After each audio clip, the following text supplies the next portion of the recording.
Voyons maintenant comment on ajoute, comment on définit les clés étrangères dans les tables de notre base de données gestion interview. La seule table qui contient des clés étrangères est la table interview. On remarque que Koji est une clé étrangère à la table interview qui fait référence à la table journaliste. Déjà, Koji, c'est la clé primaire de journaliste. Et que code P est une clé étrangère à la table interview qui fait en réalité référence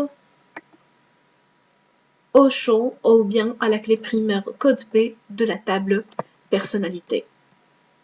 Le fait de définir les clés étrangères dans chaque table de la base de données permettra aussi de définir implicitement les relations entre les tables de cette base.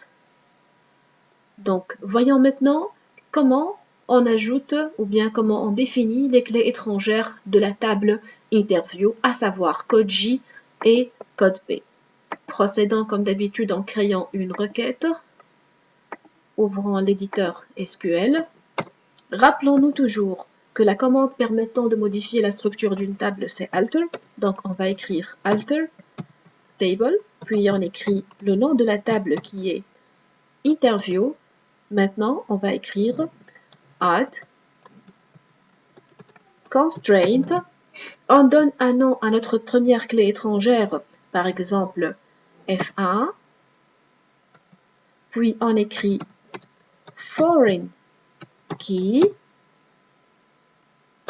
On met entre parenthèses le nom du champ qui va servir de clé étrangère dans la table interview. Comme on vient de dire, le premier champ qui représente une clé étrangère par rapport à interview, c'est code J. Donc on écrit là code J.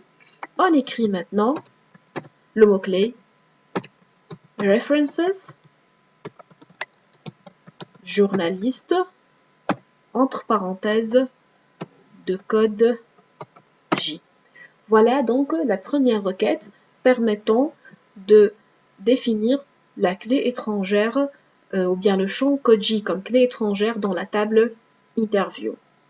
Enregistrant la requête, on peut par exemple l'appeler requête clé étrangère 1. OK. Je vais aussi procéder à la création de la deuxième requête. Jusqu'à maintenant, j'ai rien exécuté. Alors, je clique sur créer, création de requête, SQL. Je propose de faire un copier-coller pour gagner du temps. Donc, je vais écrire là, coller, voilà. Alter table interview, add constraint. Je donne un deuxième nom à ma deuxième clé étrangère qui sera code P. J'écris F2. Foreign key de code P qui est qui représente en fait la clé primaire de la table personnalité, donc references. Et là, je remplace journaliste par personnalité. Et on met entre parenthèses code P. Finalement, voilà ce qu'on obtient.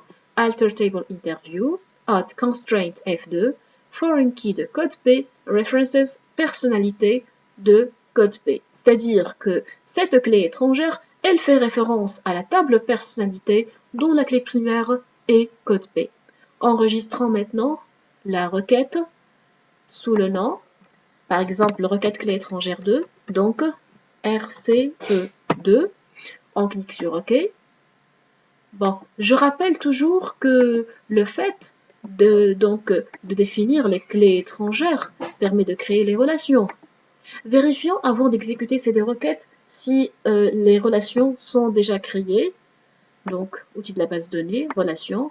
Regardez, il n'y a aucune relation qui est créée. Je ferme cet onglet. Maintenant, je procède à l'exécution de ces deux requêtes. J'exécute la première requête. Voilà. Je passe maintenant à la deuxième. Je l'exécute. Voyons maintenant, est-ce qu'il y a une modification au niveau des relations?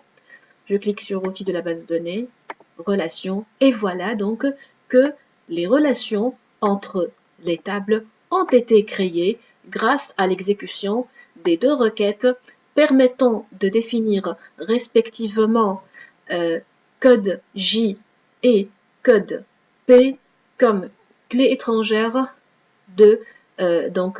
comme clé étrangère de la table interview. Voilà donc pour récapituler, le fait de définir des clés étrangères de chaque table de la base de données permet implicitement de définir les relations entre ces tables.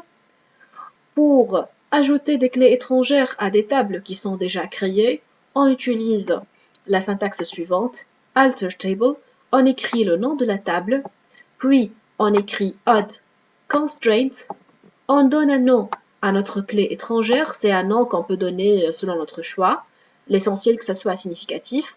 On écrit par la suite foreign key, on met entre parenthèses le champ qui représente la clé étrangère, puis on écrit references et on met le nom de la table dans laquelle ce champ représente une clé primaire.